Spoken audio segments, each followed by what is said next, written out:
नमस्कार। आज की बात में आपका स्वागत है। आज सबसे पहले बात करेंगे योगी आदित्यनाथ के उस फैसले की जिससे दिल्ली से लेकर मुंबई तक सियासत गर्म हो गई, बड़ी कंट्रोवर्सी खड़ी हो गई। योगी आदित्यनाथ ने उत्तर प्रदेश में हलाल प्रोडक्ट बनाने, स्टोर करने और बेचने पर पूरी तरह पाबंदी लगा दी है। उत्तर प्रदेश की सरकार को आशंका है कि प्रोडक्ट्स को हलाल सर्टिफिकेट देने के मामले में करोड़ों रुपए का कारोबार होता है और शक है इस पैसे का इस्तेमाल देश विरोधी गतिविधियों में भी हो रहा है। सरकार ने इसकी जांच यूपी की स्पेशल टास्क फोर्स को सौंपी है। लखनऊ में हलाल सर्टिफिकेट जारी करने वाली 9 संस्थाओं के खिलाफ एफआईआर दर्ज की गई है। अब उत्तर प्रदेश के तमाम जिलों में फूड सेफ्टी डिपार्टमेंट की टीम्स छापेमारी कर रही हैं और उन दुकानदारों और डीलर्स के खिलाफ एक्शन लिया जा रहा है जो सरकारी आदेश के बावजूद हलाल सर्टिफाइड प्रोडक्ट्स बेच रहे हैं या उन्हें स्टोर कर रहे हैं। जैसे यूपी में एक्शन शुरू हुआ तो जमीयत उलमा हिंद, मुस्लिम पर्सनल लॉ बोर्ड के अलावा कई मौलानाओं ने इसका विरोध किया। योगी सरकार के फैसले को मुसलमानों को परेशान करने की साजिश बताया। समाजवादी पार्टी और कांग्रेस के नेताओं ने भी योगी आदित्यनाथ के इस फैसले का विरोध किया। लेकिन क्या वाकई में योगी के फैसले का इस्लाम से कोई लेना देना है? क्या यह वाकई में मुसलमानों के खिलाफ है? क्या वाकई में इस फैसले से एक्सपोर्ट पर असर पड़ेगा? इन सारी बातों की चर्चा करेंगे आज की बात में। इसके अलावा हलाल सर्टिफिकेट कौन देता है? इन संस्थाओं को हलाल सर्टिफिकेट जारी करने का हक किसने दिया? हलाल प्रोडक्ट्स का कारोबार कितने लाख करोड़ का है? इसके बारे में भी डिटेल में बात करेंगे। लेकिन पहले आपको दिखाता हूं कि आज अचानक ये मुद्दा इतना बड़ा क्यों बना, आज इसकी इतनी चर्चा क्यों हुई।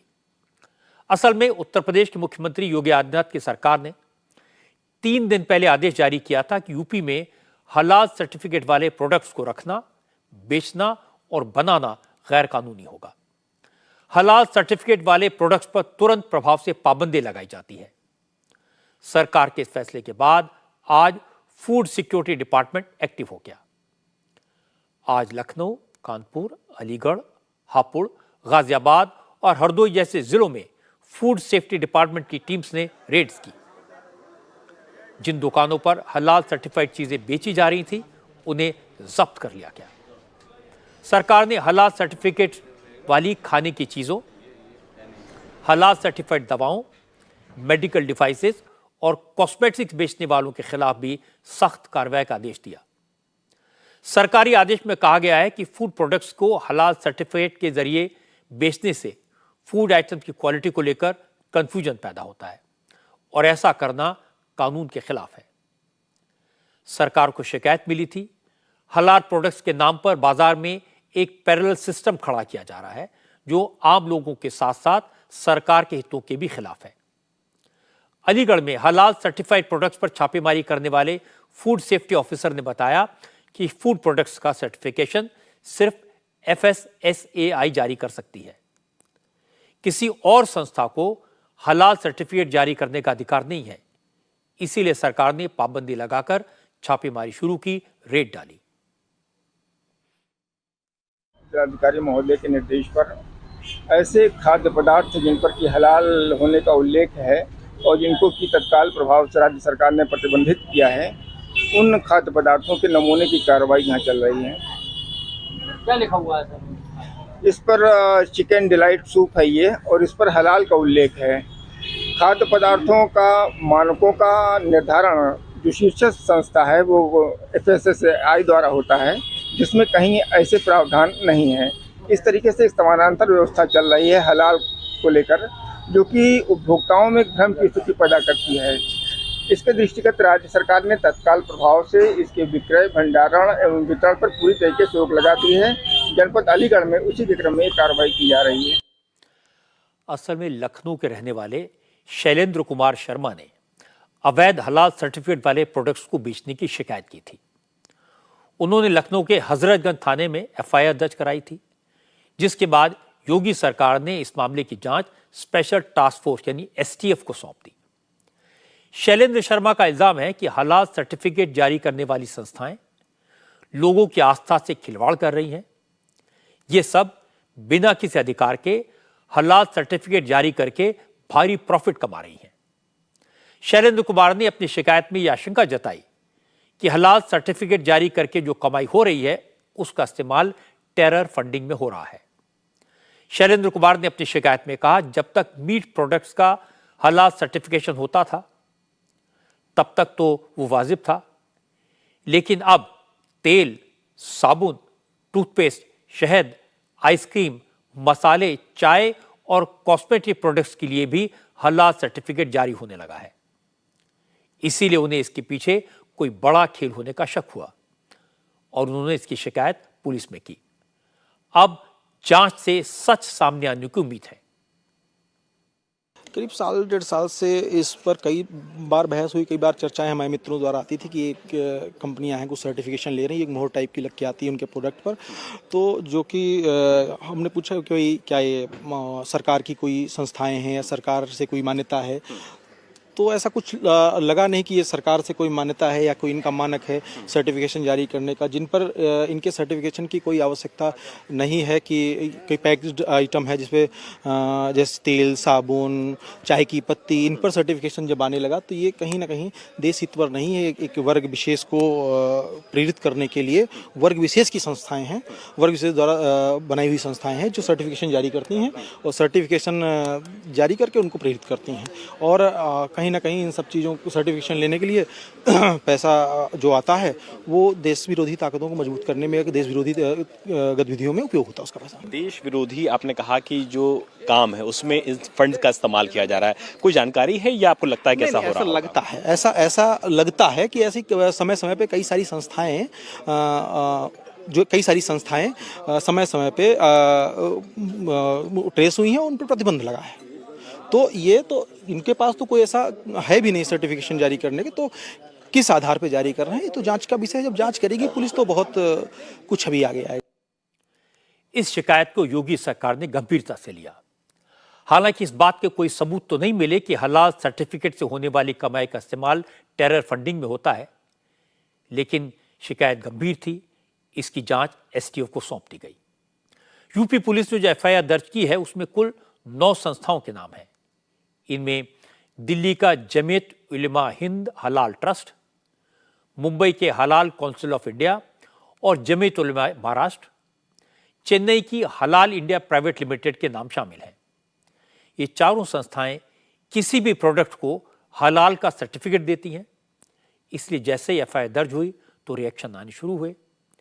जमीयत उलमा हिंद ने एक बयान जारी करके कहा कि हलाल सर्टिफिकेट इस्लामिक मुल्कों के लिए जरूरी है। बिना ऐसे सर्टिफिकेट के कोई सामान इन देशों में एक्सपोर्ट नहीं हो सकता। जमीयत ने कहा कि उसके हलाल ट्रस्ट ने NABCB यानी national accreditation board for certification body से हलाल सर्टिफिकेट जारी करने का रजिस्ट्रेशन भी करवाया है। जमीयत का कहना है कि हलाल प्रोडक्ट्स का कारोबार करीब 1.5 लाख करोड़ का है। इनमें से 1 लाख करोड़ का एक्सपोर्ट सिर्फ उत्तर प्रदेश से होता है। योगी सरकार के इस फैसले से देश को फॉरेन करेंसी का नुकसान होगा, एक्सपोर्ट पर असर पड़ेगा। और इसके बाद जमीयत के नेता मौलाना सिराज खान ने कहा, हलाल प्रोडक्ट एक्सपोर्ट करने वाली 20 में से 18 कंपनियां तो अकेले उत्तर प्रदेश की हैं। इसलिए योगी सरकार के इस फैसले से सबसे ज्यादा नुकसान यूपी को ही होगा। अब हलाल सर्टिफिकेशन की अब जाएंगे तो पतंजलि की रामदेव बाबा है, मदर डेयरी है, नेस्ले है, ऐसी बहुत सारी कंपनियां हैं जो हलाल सर्टिफिकेशन के साथ में काम कर रही हैं। अब हलाल सर्टिफिकेशन के साथ जब ये काम करती है तो मिडल ईस्ट में जब ये अपना माल भेजते हैं तो हलाल सर्टिफिकेट होने की वजह से वहाँ पे वो एक्सेप्टेड है। अब योगी जी ने किस वजह से किया है ये योगी जाने, और उनको किसने ये मशवरा दिया है या जिस किसी ने भी उनको गाइड किया है रॉन्ग किया है।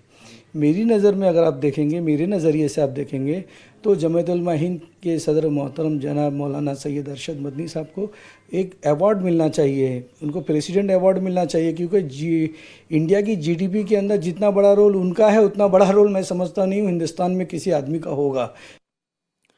हलाल प्रोडक्ट बैन करने पर मुस्लिम पर्सनल लॉ बोर्ड ने भी कड़ा एतराज जताया। बोर्ड के फाउंडिंग मेंबर मोहम्मद सुलेमान ने कहा, योगी सरकार इस्लामोफोबिया की शिकार हो गई है। इसीलिए वो मुसलमानों को जानबूझकर टारगेट कर रही है। इसके लिए आईपीसी की दफा 153A 153 भी मौजूद है। इंडियन पेनल कोड में बाकायदा दफाएं मौजूद हैं। मुकदमा रजिस्टर्ड कीजिए, सरकार की तरफ से साबित कीजिए, उनको सजाएं दीजिए। बैन करने की क्या बात है? किसी भी संस्था, किसी भी कार्यकारिणी को बैन करने के बजाय अगर कोई कानून के विपरीत जाता है तो आईपीसी इंडियन पेनल कोड में तमाम दफाएं उसका मुकदमा कीजिए। आप बैन करने की क्या बात होती है?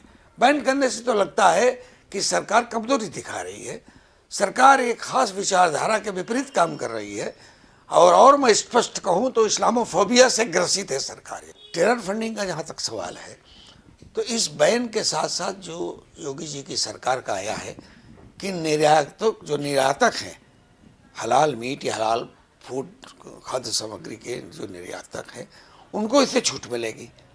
तो भाई निर्यातक के पास तो ज़्यादा आमदनी होती है, निर्यातकों के पास ज़्यादा पैसा आता है। तो अगर हलाल के नाम से ही कोई कारोबारी, कोई व्यवसायी टेरर फंडिंग कर सकता है तो निर्यातक ज़्यादा बड़ी मात्रा में कर सकता है। तो अगर बैन करना सबको आना चाहिए थे। मुस्लिम पर्सनल बोर्ड के एक और मेंबर मौलाना महबूब दरियाबादी ने कहा, हलाल प्रोडक्ट पर बैन से दुनिया में भारत की इमेज खराब होगी, देश को एक्सपोर्ट का नुकसान होगा। मौलाना दरियाबादी ने कहा कि योगी सरकार ने यह बैन चुनावी फायदे के लिए लगाया है। जो कंपनियां हलाल सर्टिफिकेट लेती हैं, जो कंपनियां हलाल सर्टिफिकेट देती हैं, तो जो कंपनियां लेती हैं उनके ऊपर कोई ज़ोर ज़बरदस्ती नहीं रहती है, वो खुद जा कर के लेती हैं। जो खालिश शाकाहारी, जो सिर्फ सब्जियों और घास से बनने वाली जो दवाएं हैं, उनके ऊपर हलाल सर्टिफिकेट की कोई ज़रूरत नहीं है। कौन सी कंपनी है, किसने ऐसा लिया है, वो तहकीकात उसकी होनी चाहिए, वो जो होगा वो सामने आ जाएगा। लेकिन ओवरऑल सबके ऊपर अगर आप बंद कर देंगे तो ये बहुत बड़ा ब्लेंडर हो जाएगा, नुकसान हो जाएगा। व्यापारियों का भी नुकसान होगा, सिर्फ मुसलमानों का नुकसान नहीं होगा। और इंटरनेशनल जो हमारी साख है हमारे इंडियन गवर्नमेंट के, वो भी बहुत शदीद तौर पर मुतासिर होगी। और ये जब मुझे लगता है कि ये इलेक्शन की वजह से ये सब हो रहा है, अब ये इलेक्शन आएगा तो इस तरह की और भी हरकतें होंगी। अभी 2-4 दिन 5 दिन पहले मदरसों के बारे में एक शोर मचा था कि जो गैर कानूनी मदरसे हैं सब बंद होंगे, अब सब टाई फिश हो गया, कहाँ चले गए सब वो। ये पोलराइजेशन की एक कोशिश है, अपने वोटों को पोलराइज करना है, वरना स्मूथली बहुत दिनों से ये काम चल रहा था, आज क्या ज़रूरत पेश आई। हालात बैन को लेकर पॉलिटिकल रिएक्शन भी आए। कांग्रेस ने योगी सरकार पर अटैक किया। यूपी कांग्रेस के अध्यक्ष अजय राय ने कहा, योगी सरकार असल मुद्दों से ध्यान भटकाने के लिए, मुसलमानों को परेशान करने के लिए कभी मदरसों पर अटैक करती है तो कभी हलाल सर्टिफिकेट वाले प्रोडक्ट्स पर बैन लगा देती है। भटकाना और भटकाना, और ये इस तरीके से काम कर रहे हैं कि कभी मदरसे के शिक्षकों का वेतन रोक देंगे, कभी मदरसे की जांच कराएंगे, कभी हलाला पे सर्टिफिकेट पे कार्रवाई करेंगे। जनता को रोजगार, काम, उस पर बात नहीं करेंगे। निश्चित तौर से ये जो चीजें कर रहे हैं ये गलत है और ये परेशान करने की नीयत से हो रहे हैं। असल में हलाल अरबी भाषा का शब्द है। इसके सर्टिफिकेट का मतलब होता है कि कोई प्रोडक्ट इस्लामिक तौर तरीके से बनाया गया है और मुसलमान उसका इस्तेमाल कर सकते हैं। पहले बात सीमित थी हलाल मीट तक, लेकिन जैसे जैसे हलाल प्रोडक्ट्स की मांग बढ़ी तो रोजमर्रा के इस्तेमाल की दूसरी चीजों के हलाल सर्टिफिकेट भी जारी होने लगे। तब सरकार ने इस पर बैन लगा दिया। लेकिन योगी का यह फैसला समाजवादी पार्टी को पसंद नहीं आया। समाजवादी पार्टी के सांसद शफीकुर रहमान बर्क ने कहा, योगी सरकार के फैसले का कोई मतलब नहीं है, ये मुसलमानों को परेशान करने की सियासत है। बर्क ने कहा, अगर योगी को हलाल सर्टिफिकेट देने वाली संस्थाओं पर एतराज है तो सरकार खुद सर्टिफिकेट देने का सिस्टम बनाए। इस तरह से पाबंदी लगाना ठीक नहीं है। इस्लाम में देखिए एक मसला है कि जिन चीज़ों पर अल्लाह के नाम पर जो चीज़ ज़िबा की जाएगी वो हलाल है, और जो अल्लाह के नाम पर नहीं है वो हराम है। गवर्नमेंट की कमी है। गवर्नमेंट में क्यों कोई पॉलिसी इस टाइप की नहीं बनाई कि जिससे कि उसकी बहरहाल मुसलमान है वो हलाल खाने वाले आदमी है, और बहुत से लोग दुनिया में हैं जो वो हलाल हराम को नहीं देखते, तो उनकी पॉलिसी अलग है। तो हम बहरहाल ये देख कर के हलाल क्या चीज़ है, हराम क्या चीज़ है, तो उसको चेकअप करने के लिए गवर्नमेंट को पॉलिसी बनानी चाहिए, और वो पॉलिसी तय करके बताया कि ये हलाल है, ये हराम है। योगी सरकार के फैसले को मुस्लिम नेता मजहब से जोड़ने की कोशिश कर रहे हैं, लेकिन सरकार का कहना है कि असलियत में इस मामले का मजहब से कोई लेना देना नहीं है। पहली बात तो यह कि योगी आदित्यनाथ की सरकार ने जो आदेश जारी किया है उसमें साफ साफ कहा गया है जो कंपनियां भारतीय सामान को विदेश में एक्सपोर्ट करती हैं उन्हें छूट दी गई है। वो प्रोडक्ट को स्टोर कर सकती हैं, एक्सपोर्ट भी कर सकती हैं, उनके खिलाफ कोई एक्शन नहीं होगा। इसका मतलब इस आदेश का एक्सपोर्ट से कोई लेना देना नहीं है, एक्सपोर्ट पर इसका कोई असर नहीं होगा। दूसरी बात, मीट से जुड़े प्रोडक्ट्स में तो हलाल की बात समझ में आती है, लेकिन दूध, चीज, मिल्क पाउडर, आइसक्रीम, चाय मसाला, नूडल्स, बिस्किट, शहद जैसे प्रोडक्ट्स पर हलाल सर्टिफिकेट की क्या जरूरत।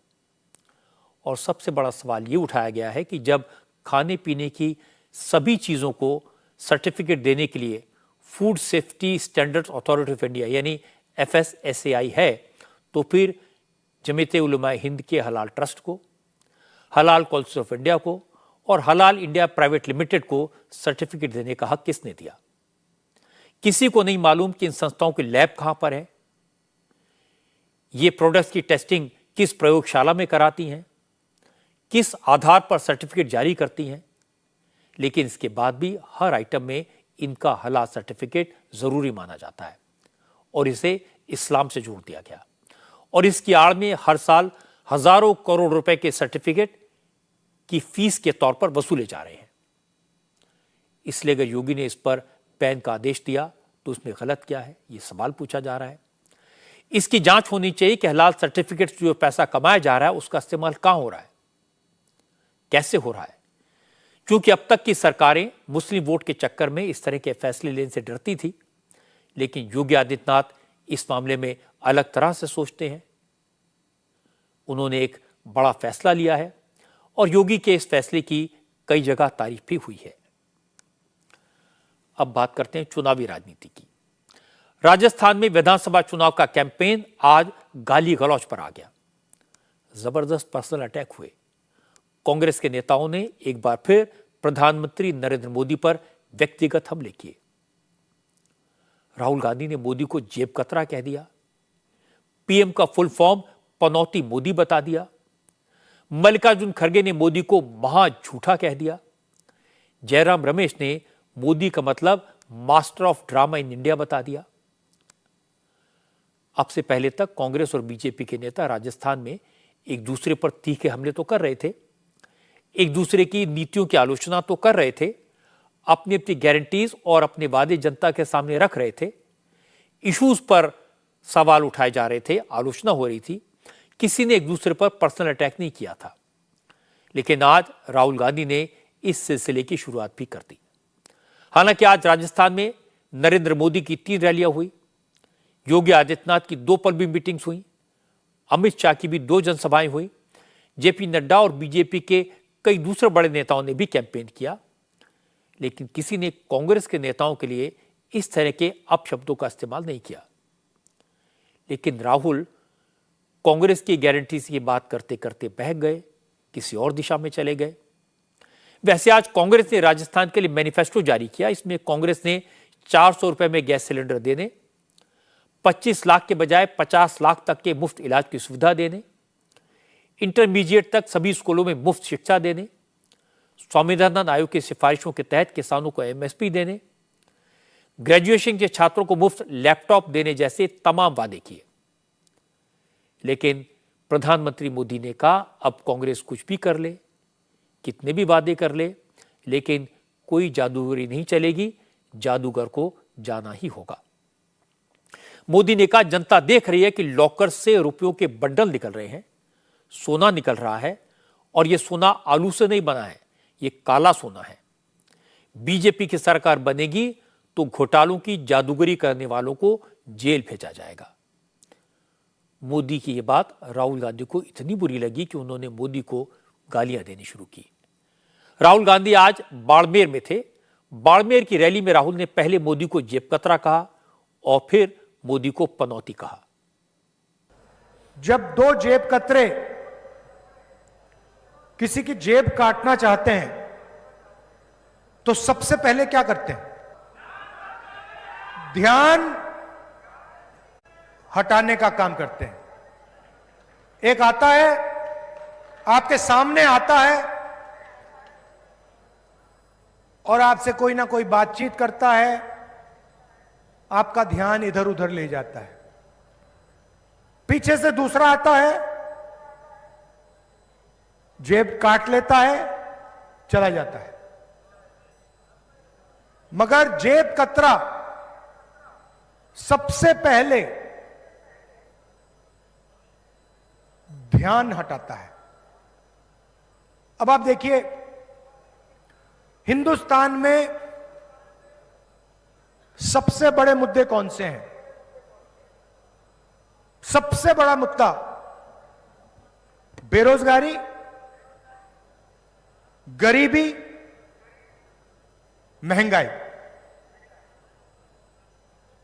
इनके बारे में आपने कभी टीवी पे देखा है? नरेंद्र मोदी जी का काम आपके ध्यान को इधर उधर करने का है।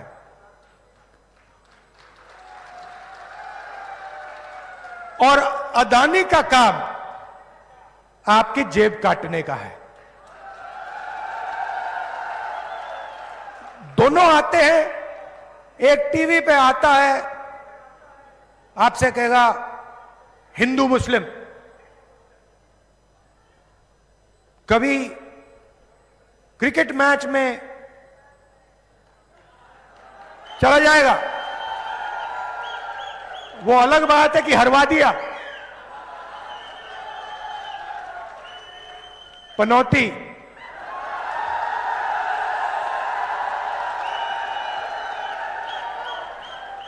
पीएम मतलब पनौती मोदी।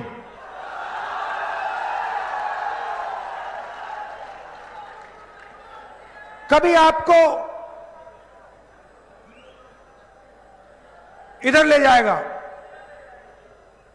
कभी उधर ले जाएगा, कभी आगे पीछे, और पूरा का पूरा फायदा 4-5 उद्योगपतियों को देगा। अब राहुल गांधी ये बिल्कुल भूल गए कि राजस्थान में अशोक गहलोत की सरकार ने गौतम अडानी को 60,000 करोड़ के प्रोजेक्ट दिए हैं। अब किसने किसकी जेब काटी?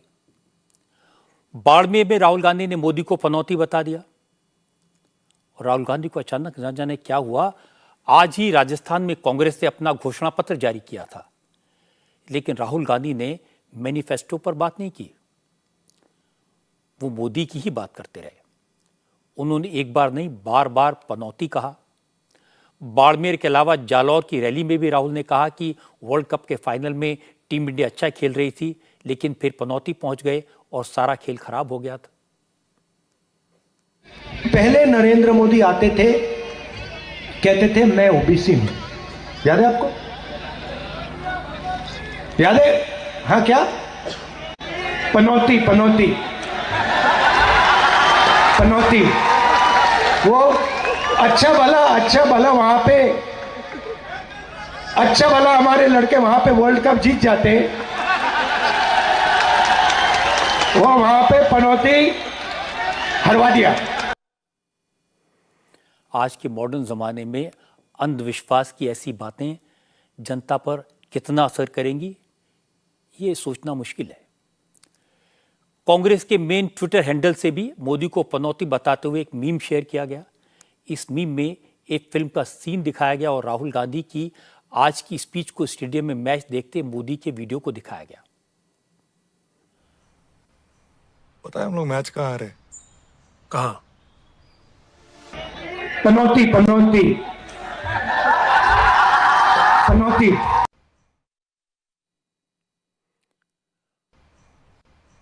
पता है हम लोग लोग मैच कहाँ हारे? कहाँ?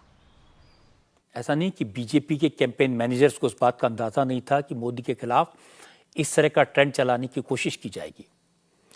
इससे पहले जब चंद्रयान 2 मिशन फेल हुआ था, तब भी मोदी को इसरो हेडक्वार्टर में मौजूद होने की बात कहकर उनके खिलाफ पनौती वाला ट्रेंड चलाने की कोशिश की गई थी।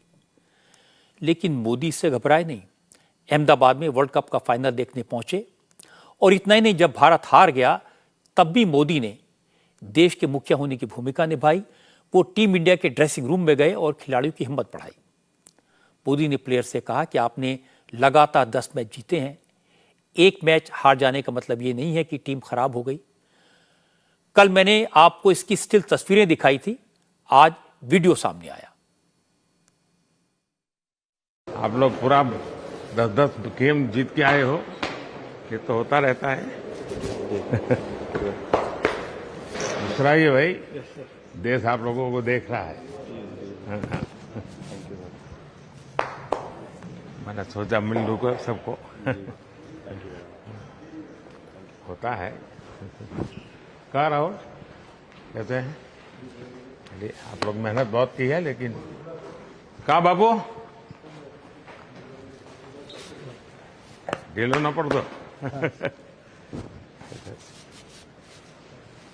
हमें बहुत अच्छा किया है इस बार।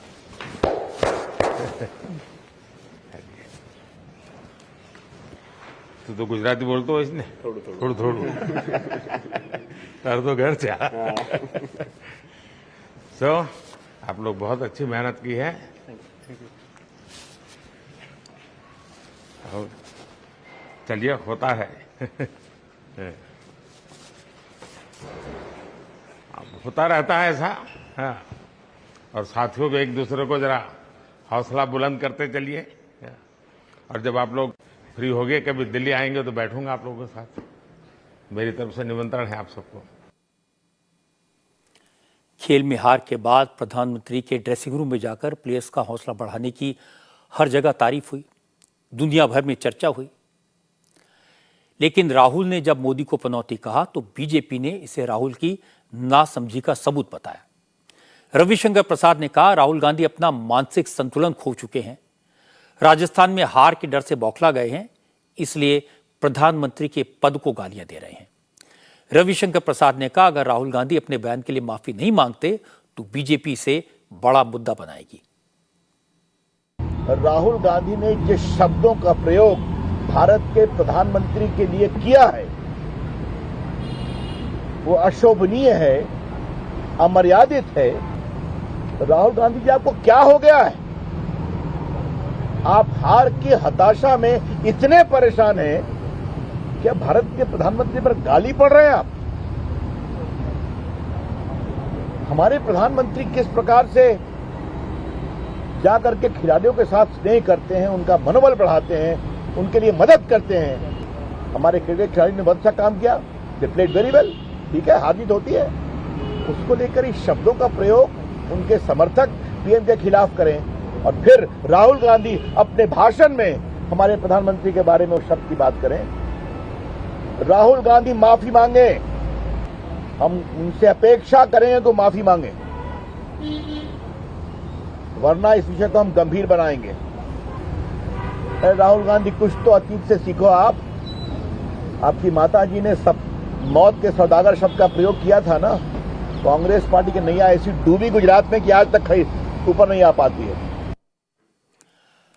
असल में राहुल गांधी ने जो कहा वो राजनीतिक नजरिए से, भाषा की मर्यादा की दृष्टि से और चुनावी कैंपेन के गणित के लिहाज से हर तरह से गलत है। प्रधानमंत्री को पनौती कहना किसी लिहाज से ठीक नहीं है।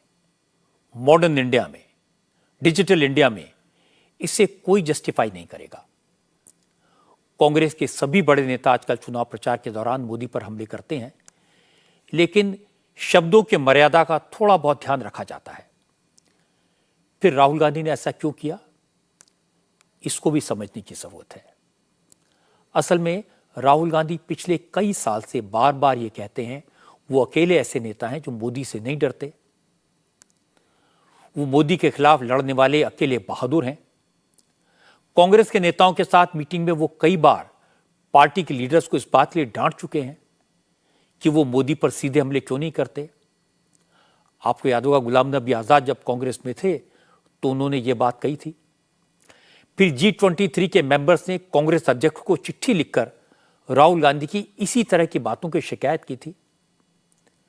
लेकिन राहुल भी जिद्दी हैं, नहीं माने, लगातार मोदी पर पर्सनल अटैक करते हैं जिससे वो ये दिखा सकें वो अकेले ऐसे हिम्मत वाले नेता हैं जो मोदी के खिलाफ बिना डरे कुछ भी कह देते हैं।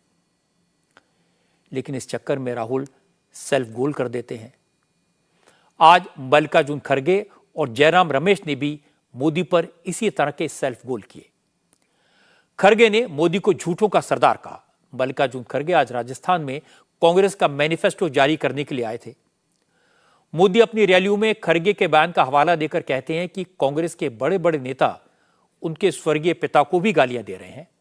आज खड़गे ने इस पर सफाई दी, कहा उन्होंने अपनी मां और सभी भाई बहनों को 7 साल की उम्र में खो दिया था। वो परिवारजनों को खोने का दुख समझते हैं, इसलिए मोदी तो छोड़िए, किसी के परिवार वालों के खिलाफ उन्होंने कभी कुछ नहीं कहा। लेकिन फिर कहा कि मोदी बार बार झूठ बोलते हैं क्योंकि वो झूठों के सरदार हैं। वो खुद कुछ नहीं करे, हमको गालियां देने का छोड़ के दूसरा काम उन्होंने कुछ नहीं किया। लेकिन खुद ही बोलते हैं, गालियां तो हमको देते हैं, राहुल गांधी जी को देते हैं, अब इनको भी शुरू करे हैं, अशोक को भी देने का। और दूसरे हर स्टेट में जाते हैं तो वहां के नेताओं को बोलते हैं। मेरे को तो बहुत बार बोलते हैं कि मेरे बाप को भी गालियां दी इन्होंने। मैं क्यों दूं? बाप बेचारे, उनके बाप पिताजी कब गुजर गए, क्यों गुजर गए, वो तो पॉलिटिक्स में नहीं थे। उनको बोलने का मेरा तो कोई ये नहीं बनता, अधिकार नहीं बनता। उनके पिता को बोल के मैं कहाँ जाऊं? हम किसी को ऐसा बोलते नहीं, लेकिन ये झूठों का सरदार हमेशा हर बात ऐसी बोलते रहे। यानी जो हमारे मुंह में नहीं रहता वो हमारे मुंह में डाल के लोगों की सिंपैथी वो लेने की कोशिश करते, ये अच्छा नहीं। इतिहास गवाह है कि गालियां देने से, अपशब्दों का इस्तेमाल करने से किसी का कभी कोई फायदा नहीं होता। राजनीति में नेता पुराने अनुभवों से सीखते नहीं हैं। इतिहास पर एक नजर डालें। 2007 में गुजरात विधानसभा चुनाव के दौरान सोनिया गांधी ने नरेंद्र मोदी को मौत का सौदागर कहा था। कांग्रेस को उसका भारी नुकसान हुआ। 2014 में लोकसभा चुनाव के दौरान राहुल गांधी ने मोदी को खून का दलाल कहा। मणिशंकर अय्यर ने चाय बेचने वाला नीच इंसान कहा। कांग्रेस बुरी तरह चुनाव हारी। मोदी प्रधानमंत्री बन गए, पूर्ण बहुमत की सरकार बनी। 2017 में कर्नाटक असेंबली चुनाव के दौरान मणिशंकर अय्यर ने मोदी को फिर नीच कहा, फिर कांग्रेस हारी, बीजेपी की सरकार बनी। 2019 में लोकसभा इलेक्शन के दौरान कर्नाटक की रैली में राहुल ने चौकीदार चोर है का नारा दिया, फिर सारे चोरों का सरनेम मोदी क्यों होता है यह कहा। इस पर उन्हें अदालत से सजा भी हुई। लेकिन कांग्रेस का लोकसभा चुनाव में सफाया हो गया। मोदी पहले से ज्यादा बहुमत से जीते। 2022 में गुजरात इलेक्शन के दौरान मल्लिकार्जुन खड़गे ने मोदी को रावण बताया, कांग्रेस फिर हारी। इतने सारे उदाहरण होने के बाद भी कांग्रेस के नेता समझ नहीं रहे कि जनता बाकी सब बर्दाश्त कर सकती है, लेकिन प्रधानमंत्री मोदी एक लोकप्रिय नेता हैं, उनके खिलाफ अपशब्दों को लोग अच्छा नहीं मानते, इसका नुकसान होता है। राजस्थान में अब तक कांग्रेस का कैंपेन अच्छा भला चल रहा था। अशोक गहलोत कमान संभाले हुए थे, प्रियंका गांधी की रैलियां हो रही थी, कहीं कोई गड़बड़ नहीं हुई। लेकिन आज राहुल गांधी पहुंचे, सारा गुड़ गोबर कर दिया। अब कांग्रेस के लोकल लीडर्स परेशान हैं, कहीं राहुल गांधी का कैंपेन बीजेपी के लिए वरदान साबित ना हो जाए। शायद इसीलिए बीजेपी के नेता कह रहे हैं कि जब तक कांग्रेस में राहुल गांधी हैं, उन्हें चिंता करने की जरूरत नहीं है, क्योंकि बीजेपी का आधा काम तो राहुल गांधी कर देते हैं। आज राजस्थान में राहुल की सिर्फ 3 रैलियां हुई। कांग्रेस के किसी और नेता की कोई रैली नहीं हुई, क्योंकि सब मैनिफेस्टो जारी करने में बिजी थे। सबको उम्मीद थी कि कांग्रेस की गारंटीज खबर बनेगी, इसका असर होगा, लेकिन राहुल गांधी ने माहौल उल्टा कर दिया। वैसे आज बीजेपी के भी तमाम बड़े बड़े नेता राजस्थान में कैंपेन कर रहे थे। प्रधानमंत्री नरेंद्र मोदी की 3 रैलियां हुई। उन्होंने अब से थोड़ी देर पहले जयपुर में एक बड़ा रोड शो किया। जयपुर में मोदी के रोड शो में जबरदस्त भीड़ दिखाई दी। इस रोड शो की तैयारी आज सुबह से हो रही थी। जयपुर की बड़ी चौपड़ के परकोटा इलाके को भव्य तरीके से समाया गया था। सुरक्षा के भी इंतजाम थे, लेकिन रोड शो में इतनी ज्यादा भीड़ आई, लोगों में इतना ज्यादा उत्साह जोश दिखाई दिया कि मोदी को 4 किलोमीटर की दूरी तय करने में करीब 1.5 घंटे का वक्त लगा।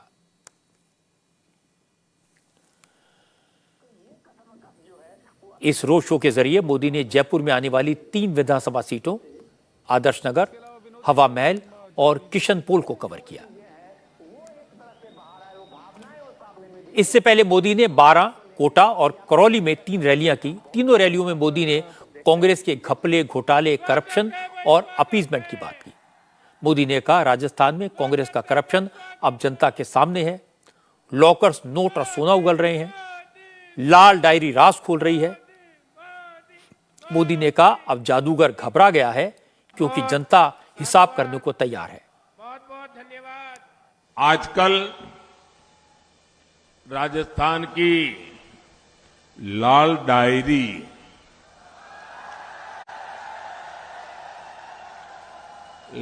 डायरी की सबसे अधिक चर्चा है और इस लाल डायरी के पन्ने जैसे जैसे खुल रहे हैं, वैसे वैसे जादूगर जी के चेहरे पर हवाइयां उड़ रही हैं।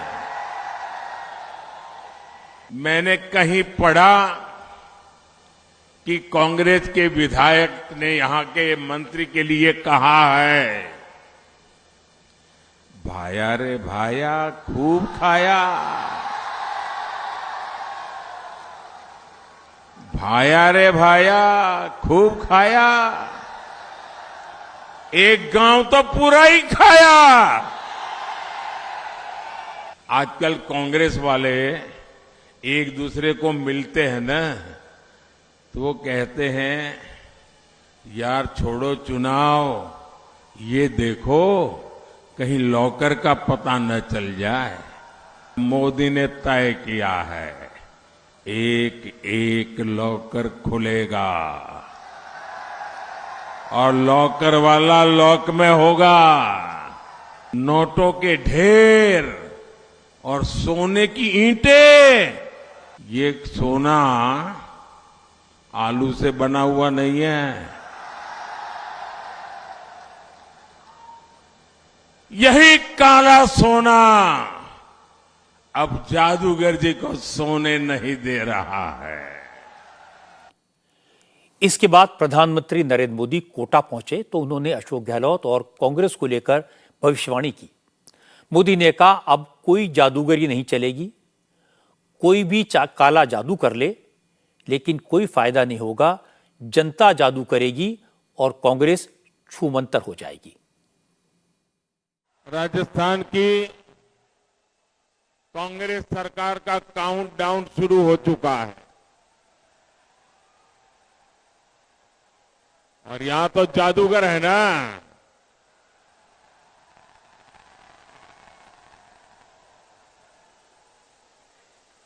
वो दुनिया भर के जादू कर ले, काला जादू कर ले,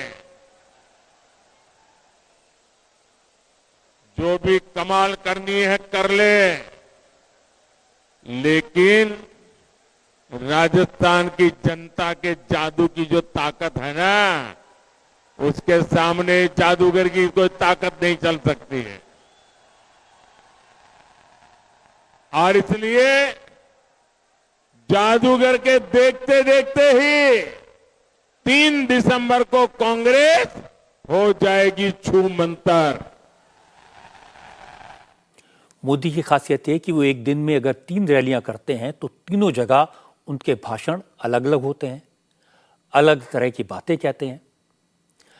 आज अमित शाह भी राजस्थान में थे। उन्होंने अलवर, सीकर और झुंझुनू में चुनावी रैलियां की और करप्शन के मुद्दे पर गहलोत सरकार पर सवाल उठाए।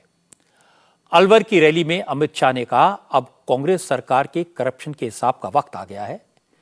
पेपर लीक करवाकर जिन लोगों ने नौजवानों के साथ धोखा किया, जिन लोगों ने गरीब जनता का हक मारकर अपनी जेबें भरी, अब उन्हें सजा मिलेगी। अमित शाह ने कहा कि राजस्थान में बीजेपी की सरकार बनते ही पेपर लीक कराने वालों को उल्टा लटकाया जाएगा। गहलोत सरकार ने राजस्थान के 40 लाख युवाओं के साथ छल किया है। हर एग्जाम जो राजस्थान में भर्ती के लिए हो, उसके पेपर लीक कराए। पेपर लीक कराया तो किसके लिए कराया? अपने कांग्रेस के चट्टो बट्टों को नौकरी देने के लिए किया, भ्रष्टाचार के लिए किया है।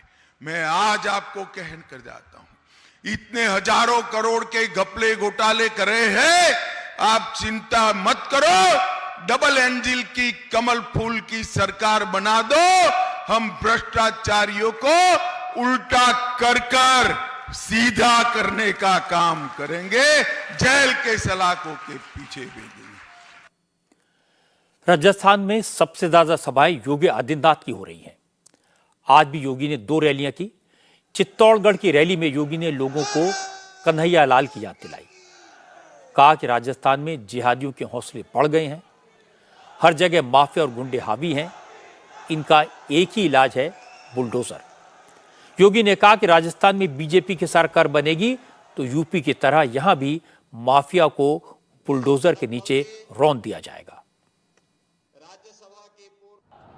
भाइयों बहनों, इन 5 वर्षों में हमें पीड़ा होती है कैसे कन्हैयालाल साहू की गला रेत करके हत्या की गई थी, कैसे किया था, और सरकार मौन। सरकार के कानों में चूं नहीं रेंग रहा था। यहां पे मैं पिछले 4-5 दिनों से प्रचार में हूं राजस्थान में। जहां जाता हूं, कहीं खनन माफिया है, कहीं वन माफिया है, कहीं पशु माफिया है, कहीं पेशेवर अपराध में संलिप्त माफिया है।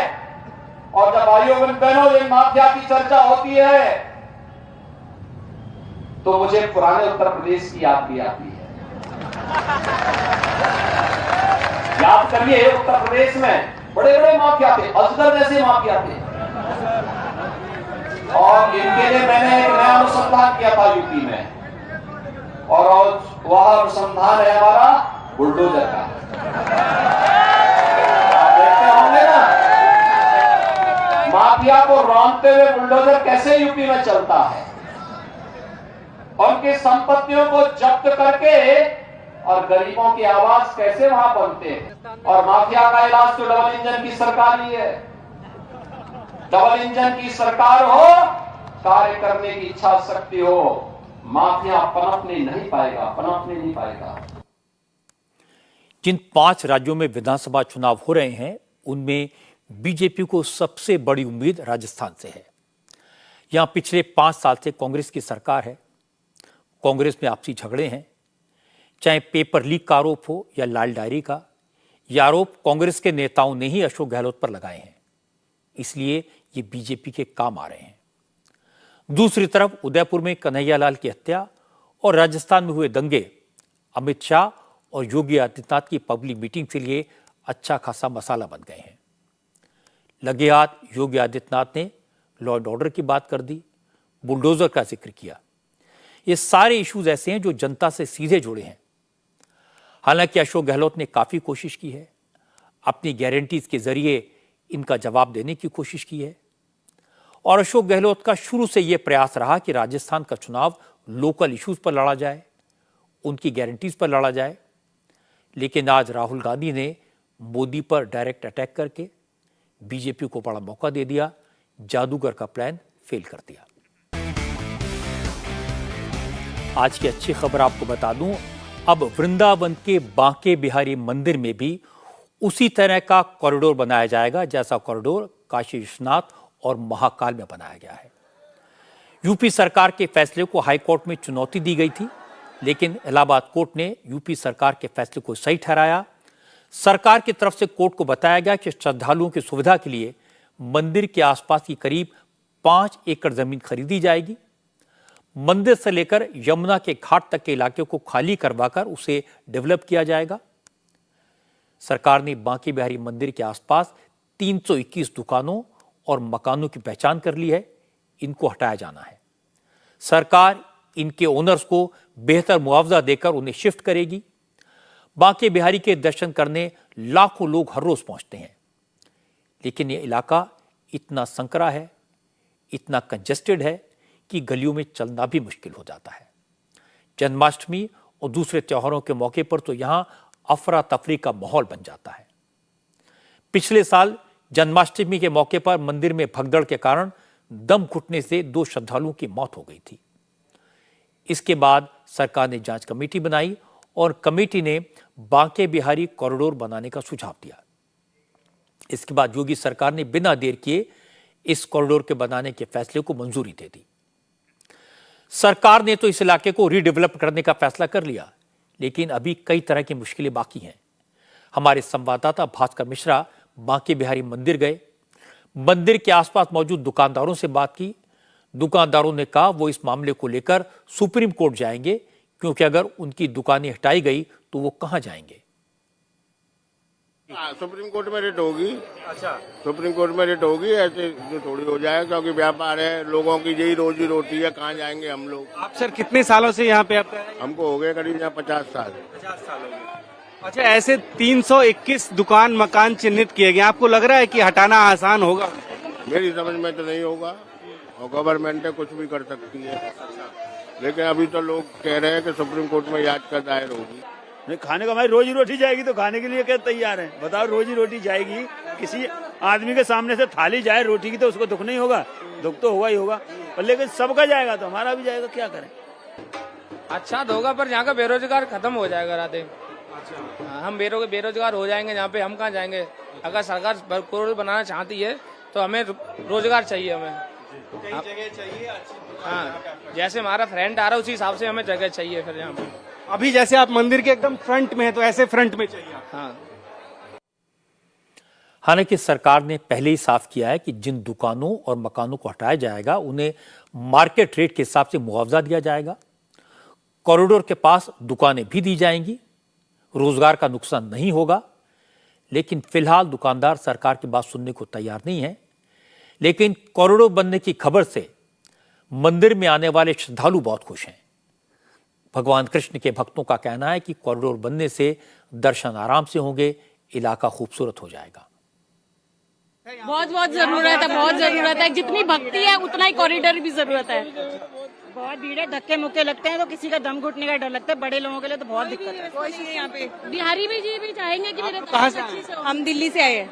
आप लोग अक्सर आते हैं यहाँ पे, कितनी दिक्कत होती है? बहुत ज्यादा दिक्कत होती है। पार्किंग के लिए भी और रास्ते में भी कोई सिस्टम नहीं है, कुछ भी नहीं है। कॉरिडोर की देखो जरूरत बहुत ज्यादा है, क्योंकि इतनी ज्यादा भीड़, इतना ज्यादा रश, मुझे लगता नहीं कि यहाँ पे इस टाइम पे इनको बहुत ज्यादा सिक्योरिटी की व्यवस्था करनी चाहिए। इतनी भीड़, इतनी धक्का। गलियाँ कैसे वृंदावन की? देखो, ये तो राधा रानी की गलियां, इनकी गलियों की वजह से हम लोग उनके दीवाने हैं, तभी ये दीवाने ही यहाँ पे आए हुए हैं। कॉरिडोर की बहुत जरूरत है, व्यवस्था ठीक नहीं हो पाती।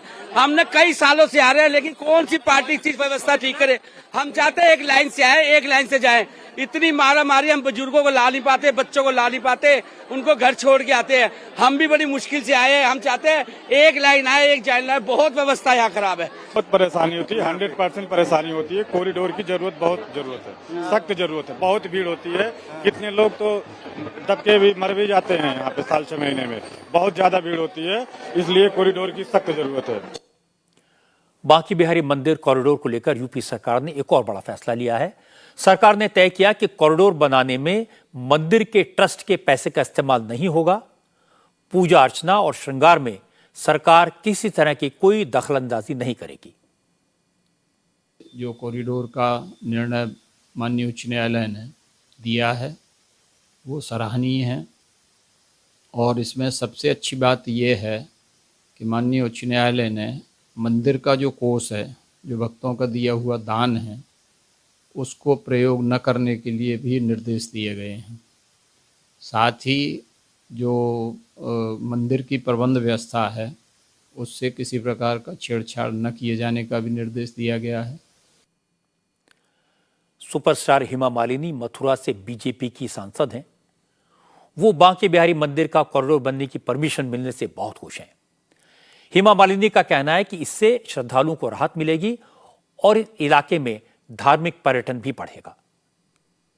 रास्ता साफ हो गया तो क्या कहना है, हमें तो खुशी होती है कि इतना अच्छा काम हो गया है। अभी कॉरिडोर बनेगा और इतना रास्ता साफ हो जाएगा और अभी भक्तजन जितने भी आएंगे बांके बिहारी देखने का और अच्छी तरह से कंफर्टेबली एक दर्शन हो सकता है और बहुत सुंदर भी होगा, बहुत खूबसूरत होगा। और जिसको कुछ ऐसा सोच रही थी उनका क्या होगा, सबका अच्छा ही होगा, सबका भला होगा इसमें। तो आप मानते पर्यटन को बढ़ावा मिलेगा? पर्यटन का तो वैसे भी बढ़ावा मिल रहा है क्योंकि बहुत सारे श्रद्धालु आते रहते हैं हमारे मथुरा में, तो ये कॉरिडोर बनने की वजह से और भी अच्छा होगा।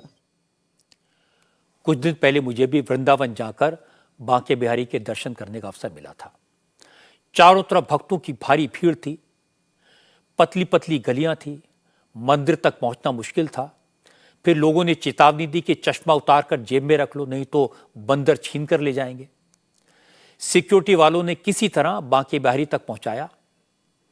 पुजारियों ने मुझे पहचान लिया, दर्शन कराए, माला पहनाई, प्रसाद दिया। चारों तरफ अद्भुत वातावरण था। लेकिन तो भी लगा यहां भी काशी विश्वनाथ जैसा, महाकाल जैसा कॉरिडोर क्यों नहीं बन सकता? यहां भी अयोध्या की तरह मंदिर भव्य क्यों नहीं बन सकता? जहां लाखों भक्त आते हों वहां व्यवस्था अच्छी क्यों नहीं हो सकती?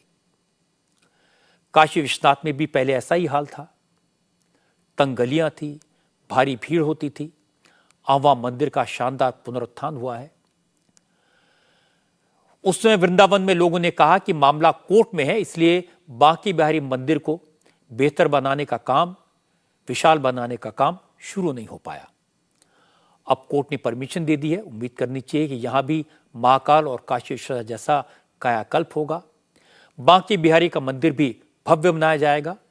यहां आने वाले भक्तों को बांके बिहारी के दर्शन करने में सुविधा होगी, ज़्यादा टूरिस्ट आएंगे और सबसे बड़ी बात है, इस कारण इस पूरे इलाके का विकास होगा, यहाँ के लोगों को रोजगार मिलेगा, खुशहाली बढ़ेगी। एक आज बड़ी खबर आई नेशनल हेराल्ड केस को लेकर। सोनिया गांधी और राहुल गांधी को इस केस में बड़ा झटका लगा। आज एनफोर्समेंट डायरेक्टरेट ने सोनिया और राहुल की कंपनी यंग इंडियन और नेशनल हेराल्ड की parent company associated journals limited की 751 करोड़ से ज्यादा की प्रॉपर्टी जब्त कर ली। एक बयान में ईडी ने कहा उसने दिल्ली, मुंबई और लखनऊ जैसे शहरों में एसोसिएट जर्नल्स की करीब 662 करोड़ की प्रॉपर्टी और यंग इंडियन की 90 करोड़ से ज्यादा की प्रॉपर्टीज अटैच कर ली हैं। ईडी कोर्ट के आदेश पर नेशनल हेराल्ड केस में मनी लॉन्ड्रिंग की जांच कर रही है। इस मामले में सोनिया गांधी और राहुल गांधी के अलावा कांग्रेस के कई नेताओं से पूछताछ हो चुकी है। सोनिया गांधी और राहुल गांधी दोनों इस केस में जमानत पर हैं।